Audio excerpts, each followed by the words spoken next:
8장 5절부터 25절까지의 말씀입니다. 사도행전 8장 5절부터 25절까지의 말씀, 우리 같이 한 목소리로 사도행전 8장 5절부터 25절을 읽겠습니다. 빌립이 사마리아 성에 내려가 그리스도를 백성에게 전파하니 무리가 빌립의 말도 듣고 행하는 표적도 보고 한 마음으로 그가 하는 말을 따르더라. 많은 사람에게 붙었던 더러운 귀신들이 크게 소리를 지르며 나가고 또 많은 중풍병자와 못 걷는 사람이 나으니 그 성에 큰 기쁨이 있더라. 그 성에 시몬이라 하는 사람이 전부터 있어 마술을 행하여 사마리아 백성을 놀라게 하며 자칭 큰 자라 하니 낮은 사람부터 높은 사람까지 다 따르며 이르되 이 사람은 크다 일컫는 하나님의 능력이라 하더라. 오랫동안 그 마술에 놀랐으므로 그들이 따르더니 빌립이 하나님 나라와 및 예수 그리스도의 이름에 관하여 전도함을 그들이 믿고 남녀가 다 세례를 받으니 시몬도 믿고 세례를 받은 후에 전심으로 빌립을 따라다니며 그 나타나는 표적과 큰 능력을 보고 놀라니라. 예루살렘에 있는 사도들이 사마리아도 하나님의 말씀을 받았다 함을 듣고 베드로와 요한을 보내매 그들이 내려가서 그들을 위하여 성령 받기를 기도하니 이는 아직 한 사람에게도 성령 내리신 일이 없고 오직 주 예수의 이름으로 세례만 받을 뿐이더라. 이에 두 사도가 그들에게 안수하며 성령을 받는지라. 시몬이 사도들의 안수로 성령 받는 것을 보고 돈을 들여 이르되 이 권능을 내게도 주어 누구든지 내가 안수하는 사람은 성령을 받게 하여 주소서 하니 베드로가 이르되 네가 하나님의 선물을 돈 주고 살 줄로 생각하였으니 네 은과 네가 함께 망할지어다. 하나님 앞에서 네 마음이 바르지 못하니 이 도에는 네가 관계도 없고 분깃될 것도 없느니라. 그러므로 너의 이 악함을 회개하고 주께 기도하라. 혹 마음에 품은 것을 사하여 주시리라. 내가 보니 너는 악독이 가득하며 불의에 매인 바 되었도다. 시몬이 대답하여 이르되 나를 위하여 주께 기도하여 말한 것이 하나도 내게 임하지 않게 하소서 하니라. 두 사도가 주의 말씀을 증언하여 말한 후 예루살렘으로 돌아갈새 사마리아인의 여러 마을에서 복음을 전하니라. 아멘. 박해로 인해서 흩어진 사람들 중에 빌립이 있었습니다. 7 집사 중에 한 명이죠. 스데반부터 빌립, 그래서 7명 그 앞자만 따서 스빌브니 디바니 이렇게 외우시라고 말씀드렸는데 처음 이름이 거론된 스데반은 순교했습니다. 그 두 번째 이름이 거론된 빌립, 이 빌립은 그 박해로 인해서 흩어졌을 때 같이 흩어져서 가는 곳곳마다 하나님의 손에 의해서 사용되고 있었습니다. 우리가 기도할 때 우리 교회 중에 이런 빌립과 같은 사람이 나올 수 있도록, 물론 스테판과 같은 순교자도 나올 수 있도록 우리가 한국교회를 위해서, 이민사회 교회를 위해서 기도해야 될 것입니다. 스테반과 같은 순교자도 나오고 빌립과 같이 복음을 증거하는 사람, 오늘 본문 보니까 복음을 증거할 때 강력한 성령의 역사가 나타나는 사람도 나올 수 있기를, 우리 세대 중에, 우리의 공동체 중에, 우리 민족 중에, 우리 교회 중에 이러한 걸출한 인물들이 나올 수 있도록 우리가 기도해야 될 것입니다. 그래서 목사나 선교사 같은 직분자만 쓰임받는 게 아니라, 거기에 국한되는 게 아니라 예수님을 정상적으로 믿은 사람이라면 누구든지 이런 스테판이나 빌립과 같은 사람들이 나와야 한다는 것을 기억하십시오. 또 이것은 나이나 성별 또는 직업이나 교회 다닌 연수, 경험 등등과 상관이 없습니다. 물론 그런 경험과 그런 나이와 어떤 훈련 이런 것도 도움이 되지만 그것을 초월하는 하나님의 손에 의해서 쓰임받는 사람들이 나올 수 있습니다.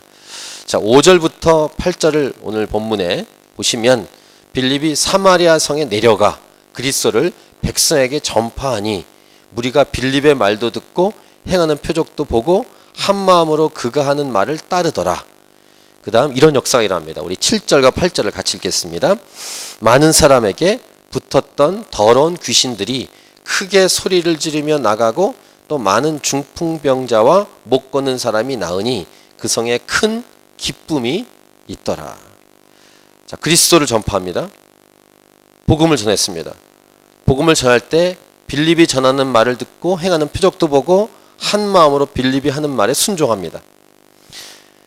여기서 이제 표적이라는 것은 7절, 8절 읽으신 것처럼 더러운 귀신이 나가고 많은 중풍병자와 못 걷는 사람, 병이 고쳐지는 역사였습니다.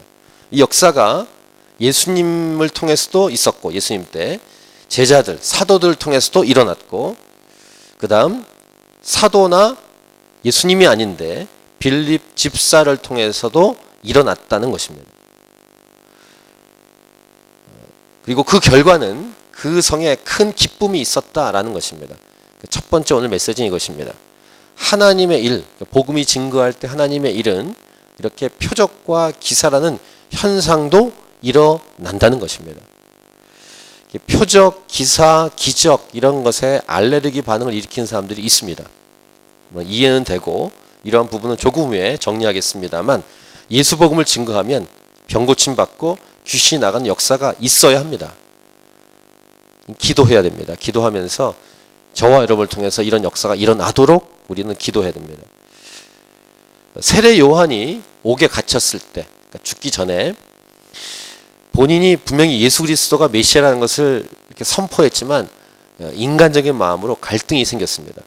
그래서 자기 제자를 예수님께 보내서 오실 그 이가 당신이 맞습니까? 라고 예수님께 질문했을 때 예수님의 대답이 아주 명료하고 명쾌했는데, 마태복음 11장 5절 보면 이렇게 대답하셨습니다. 맹인이 보며 못 걷는 사람이 걸으며 나병 환자가 깨끗함을 받으며 못 듣는 자가 들으며 죽은 자가 살아나며 가난한 자에게 복음이 전파된다 하라. 이게 대답이었습니다. 내가 유다 가문이 맞아. 내가 메시아 가문이야. 내가 바로 그리스도가 맞아. 이런 대답을 한 게 아니라 예수님이 행하시는 기적을 통해서 일어나는 현상에 대해서 이야기한 게 대답이었습니다. 그러니까 메시아가 맞습니까? 오실 그이가 맞습니까? 라고 세례 요한이 질문했을 때 그 대답이 의외로 독특한 대답. 병 고침 받는 이런 역사, 표적, 기사, 기적에 대한 이야기를 하셨다는 것입니다. 예수님이 하셨던 일이 이것이라면 저와 여러분도 이 일을 해야 하는 것입니다. 복음을 증거하면서 이 역사가 일어나야 됩니다. 특정한 어떤 부흥사, 특정한 어떤 목회자, 선교사만이 아니라 예수 믿는 사람이라면 이 일이 이루어지는 통로로 쓰임 받아야 된다라는 것입니다. 또 예수님께서 제자들을 세우실 때도 특히 12제자를 세우실 때 분명한 세우실 이유를 말씀하시는데, 마가복음 3장 13절부터 15절을 보시면 산에 오르사 자기가 원하는 자를 부르시니, 그 다음 14절 12를 세우셨는데 그 목표, 이유가 자기와 함께 있게 하시고, 두 번째 전도도 하며, 세 번째 15절 귀신을 내쫓는 권능도 가지게 하려 하십니다. 분명하게 제자를 세운 이유 중에 세 번째, 귀신을 내쫓는 권능도 가지게 하려 함이라고 말씀하셨기 때문입니다. 물론 여기에 중요한 포인트는 자기가 원하는 자들, 즉 예수님 원하시는 자들이어야 되고, 그 다음 자기와 함께 있게 하시고, 이런 것이 함께 중요한 내용인데, 중요한 내용 이 세 가지 중에서 귀신을 내쫓는 권능도 가지게 하려 하십니다 라고 12제자를 세우신 분명한 이유를 말씀하고 있다는 것입니다. 그래서 오늘날을 사는 교회인 저와 여러분, 예수 믿는 자들이 어떤 태도와 어떤 기도를 해야 되냐면, 성령님 저희들에게도 권능을 주옵소서. 그래서 이 복음을 증거할 때 권능도, 하나님의 권능, 표적과 기사도 일어나게 하여 주옵소서. 그리고 하나님의 기쁨이 되기 원합니다. 이런 기도를 우리가 단순하게 하는 것이 옳다는 것입니다. 그런 기도를 하십시오. 하나님의 차신 교회 안에 자기 자신과 옆에 있는 성도들, 옆에 있는 교인 함께 복음을 증거하면서 이런 역사가 일어나게 하여 주옵소서라고 기도해야 할 것입니다. 캔버라에서 이런 일이 일어난다면 어떤 일이, 어떤 현상, 어떤 반응이 있을까? 또 그것을 또 이렇게 가지고 말하는 사람들이 있겠죠. 그래서 기적과 능력에 대해서 한국 사회, 한국 교회는 일단 이것을 반대하는 비난 쪽에서는 신사도 운동이란 말을 하고, 뭐 신사도 운동 부분에 문제가 있는 부분이 있습니다. 인정하는데 또 기적만 따라다니면 안 되고 현상 위주는 좋지 않고 이렇게 비난을 많이 합니다. 그런데 이렇게 비난하기 전에 단순하게 기도하는 게 옳습니다. 나를 통해서, 우리를 통해서 이런 기적이 일어나게 도와주십시오. 왜냐하면 기적을 일으키신 분은 하나님이시기 때문입니다. 나를 통해 하나님이 하시는 거죠. 이걸 부어주시는 분은 우리 인생의 주인이신 하나님이시니까 이렇게 겸손히 기도하는 것이 옳습니다. 물론 현상 위주나 기적 자체가 목표가 되는 것은 문제가 됩니다. 그걸 조금 후에 이야기하겠습니다. 어쨌든 따지는 태도보다는 이런 권능이 아직 나에게, 우리에게 나타나지 않고 있으니까 우리는 간절하게 기도하는 것, 이것이 옳다는 것입니다. 또 옆에 사람이 이런 권능이 나타날 때 의심하고 정죄하기보다는 저거 이단 아니야? 뭐 이렇게 하는 것보다는 물론 분별력은 필요합니다만 그럴 때 나 자신을 살펴보면서 나에겐 왜 이런 기적이 일어나지 않는가를 생각하셔야 됩니다. 그리고 하나님 앞에 간절히 매달리는 것이 옳다는 것입니다. 캔버라 하나님의 차신교회 모든 성도들을 통해서 이런 권능이 드러나기를 기도합니다. 그러니까 복음 전도자로서 이런 권능이 일어날 수 있도록, 뭐 목회자는 물론이고 우리 10대들, 티네이저들이 권능을 받아서 학교에서, 삶 속에서 그런 역사가 일어난다면 맥도날드 같은 데 가서 이렇게 노는 애들 잡고 이렇게 안수했을 때 막 넘어지고 막 방언 터지고 뭐 이런 일들, 마약을 끊고 담배를 끊고 뭐 이런 역사, 10대 사이에서 일어날 수 있도록, 어린이들, 칠드런 사이에서도 일어날 수 있도록 이게 가능하다는 것입니다. 그런 성령 충만한 공동체로 하나님이 우리를 세워주신 겁니다. 자, 그런데 그 빌립이 그 사마리아 성에서 이렇게 복음을 증거하고 역사가 일어날 때 이러한 사람이 있었다고 소개합니다. 9절부터 11절 보시면 시몬이라는 사람인데 마술을 행합니다. 그러니까 사람들이 자칭 큰 자라고 합니다. 자칭 큰 자, 그러니까 스스로 큰 자라고 말하는 시몬. 낮은 사람부터 높은 사람까지 다 따르고 이 사람은 크다 일컫는 하나님의 능력이다 이렇게 얘기하고 그 마술에 놀란 그런 시몬이 있었는데, 이런 사람 때문에 아까 말씀드린 것처럼 기적과 권능 이런 일이 일어나면 거부감이 생기는 것이 그렇게 된 것입니다. 두 번째, 이걸 정리하자면 하나님과 상관이 없이도 이런 능력이 드러날 수 있습니다. 그러니까 누구의 힘으로 하는 것인지 분명히 기록이 되지 않았지만 분명한 것은 마귀의 힘입니다. 그래서 출애굽 때도, 출애굽하기 전에 모세와 아론을 통해 하나님이 기적을 일으킬 때 그 애굽의 마술사들도 기적을 일으켰죠. 예를 들면 지팡이가 뱀이 된다든가, 물이 피가 된다든가, 그 다음에 개구리를 올라오게 한다든가, 거기까지는 따라했습니다. 근데 그 다음부터는 따라하지 못했죠. 어쨌든 흉내를 낼 수 있습니다. 마술사들도. 즉 무당이나 점쟁이들이 속일 수 있습니다. 그리고 예수 복음과 상관이 없는 무리들이, 시몬과 같은 사람들이 있을 수 있어요. 그렇기 때문에 분별력은 필요합니다.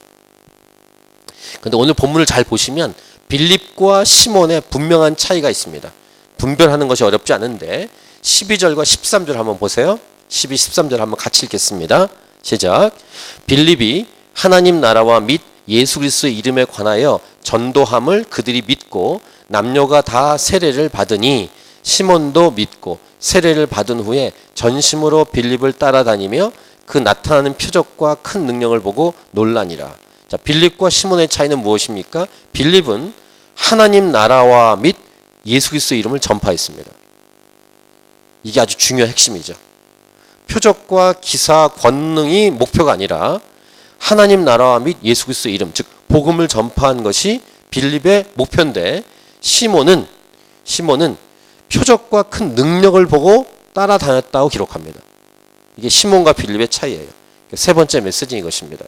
진정한 기적과 권능의 핵심 목표는 바로 복음이다라는 것입니다. 하나님 나라와 및 예수 그리스도의 이름이 드러나는가? 그러면 진짜입니다. 그러니까 병이 고쳐지고 귀신이 나가는 일이, 그런 현상이 일어날 때 그 사람의 목표 지점이 복음인가? 사람을 살리는 것인가? 아니면 기적 자체인가? 이 차이로 분별을 하면 된다는 것입니다. 하나님 나라와 예수 그리스도의 이름이 증거되고 있고 복음이 증거되고 있다면 이적과 기사가 나타날 때 문제가 되지 않습니다. 근데 시몬의 관심은 표적과 큰 능력이었습니다. 이런 사람 위험합니다. 그렇기 때문에 표적, 이적, 기사에 대해서 일부 사람들은 알레르기 반응을 일으키고 좀 여기에 의심의 눈초리를 많이 갖는 것이 이런 일들이 생겼기 때문입니다. 자, 시몬이 13절 아까 읽으신 것처럼 믿고 세례를 받았다고 하는데 과연 질문, 무엇을 믿고 세례를 받았을까? 질문을 던져봐야 되는데 이 질문은 먼저 자신에게 던져봐야 됩니다. 여러분은 과연 무엇을 믿으셨습니까? 무엇을 믿고 교회에 왔고 교회를 다니고 있을까? 이 시몬을 통해서 나를 바라보는 것입니다. 분명히 시몬도 믿고 세례를 받은 후에 전심으로 빌립을 따라다니며 그 다음 그 나타나는 표적과 큰 능력을 보고 놀랐다라는 이 시몬의 모습을 통해서 무엇을 믿었나? 뒤에 나오면 진짜 예수님 믿은 게 아니라는 사실을 알 수 있습니다. 아무튼 이 사마리아 성, 사마리아 지역에 하나님의 말씀을 받았다 하는 얘기를 예루살렘에 있는 사도들이 듣습니다. 그래서 탑 리더 베드로와 요한이 파송이 돼요. 15, 16절 보니까 거기 내려가서 보니까 아직 성령을 받지 않았다고 기록합니다. 15, 16절 보시면 그들이 내려가서 그들을 위해 성령 받길 기도하니 이는 아직 한 사람에게도 성령 내리신 일이 없고 오직 주 예수의 이름으로 세례만 받을 뿐이더라. 자, 복음을 전했어요. 이적과 기사가 일어났습니다. 성령의 역사가 일어났지만 각 사람에게는 성령님이 임하지 않았다라고 베드로와 요한이 판단합니다. 그리고 기도합니다. 네 번째 메시지는 예수님 믿고 영접할 때 성령의 임재가 바로 일어날 수도 있지만 그러니까 성령님은 들어오시지만 성령의 나타나는 능력이 아직 나타나지 않을 수 있다는 사실도 기억하고 그 다음에 그 당시 초대교회 때 이런 일, 즉 성령이 각 사람에게 내리신 일이 없을 수도 있다는 사실을 우리가 좀 눈여겨볼 필요가 있습니다. 이 부분은 지금도 이 신학계 쪽에서는 논쟁이 되어 있습니다. 예수님 믿을 때 성령님이 들어간다. 이것이 장로교 쪽에서 우리가 믿는 거고 오순절 계통은 예수님 믿는 건 믿는 거고 성령 받는 건 또 받는 거다. 이렇게 따로 분리하기도 하기 때문에 약간의 논쟁은 있습니다. 어쨌든 그 당시에 사마리 성에 왜 성령 역사는 있지만 각 사람에게 성령님이 임하지 않았을까? 잘 모르겠습니다. 근데 하나님의 때가 있을 것이고 하나님께서 그렇게 하신 이유가 있을 것입니다. 근데 성령님의 역사는 수학 법칙이나 자연 법칙이 아닙니다. 성령님에 대해서 여러 표현이 있지만 예수님이 이렇게 했죠. 바람이 어디서 불어서 어디서 오는지 모른다. 바람이 임으로 불듯이 성령님도 임으로 온다. 임의로. 알 수가 없게, 예측할 수 없게 오신다. 이렇게 예수님 말씀하셨는데 그래서 더욱더 예측할 수 없는 성령님이시기 때문에 간절하게 항상 하나님, 성령의 역사를 기다리고 기도하는 것이 맞습니다. 그리고 17절 보니까 두 사도가 그들에게 안수하며 성령을 받습니다. 이 현상을 18, 19절 보니까 시몬이 봤어요. 놀라는 거예요. 그래서 자기도 이렇게 돈을 들여서 그 베드로와 요한한테 나한테도 그 권능이 있으면 좋겠습니다. 권능을 내게도 주셔서 내가 안수하면 사람들이 성령을 받게 도와주십시오. 라고 시몬이 했다는 것입니다. 말도 안 되는 얘기를 한 겁니다. 시몬이. 그러니까 제대로 믿지 않은 상태에서 그 기적과 표적 능력만 따라다니다가 이러한 엉뚱한 이야기를 시몬이 했다라는 것입니다. 이게 뭘까? 이것이 교만이고 교만이란 자기가 마음껏 할 수 있다고 생각하는 태도입니다. 자기가 주인이 되어 있는 상태입니다. 이것을 죄라고 부릅니다. 오늘 설교 제목은 이것입니다. 영적인 차원을 육적인 차원으로 가지려는 죄. 이럴 수 있는가? 예, 시몬이 그랬다는 것입니다. 영적인 차원의 것을 자기도 갖고 싶은데 육적인 욕심으로 가지려고 하는 것입니다. 영적인 일은 영적인 일을 해결할 수 있고 육적인 것은 육적인 것을 해결할 수 있습니다. 연결성은 있지만 영적인 차원의 것을 육적인 차원으로 가질 수 없습니다. 돈으로 사겠다? 돈으로 권능을 사서 내가 안수하면 그 사람도 성령 받는 것을 내가 하고 싶다. 이런 거 아닙니까? 그러니까 현상 자체가 문제가 아니라 현상을 일으키시는 하나님을 의지하지 않고 바라보지 않는 것이 문제가 되는 것이죠. 그러다 보니까 현상 자체에 집착하게 되고 하나님은 자신 안에 온데간데 없고 빈 껍데기인 상태, 이것이 시몬의 상태였습니다. 이것이 죄입니다. 이런 죄에 대해서 단호해야 한다는 것입니다. 누구든지, 나 자신이든지 어떤 사람이든지, 이것은 마귀의 역사이기 때문에 이런 귀신에게 속아서 귀신의 영향을 받고 있기 때문에 아주 단호하게 처리해야 되는데, 역시 베드로가 아주 단호하게 세게 말합니다. 20절부터 23절을 보세요.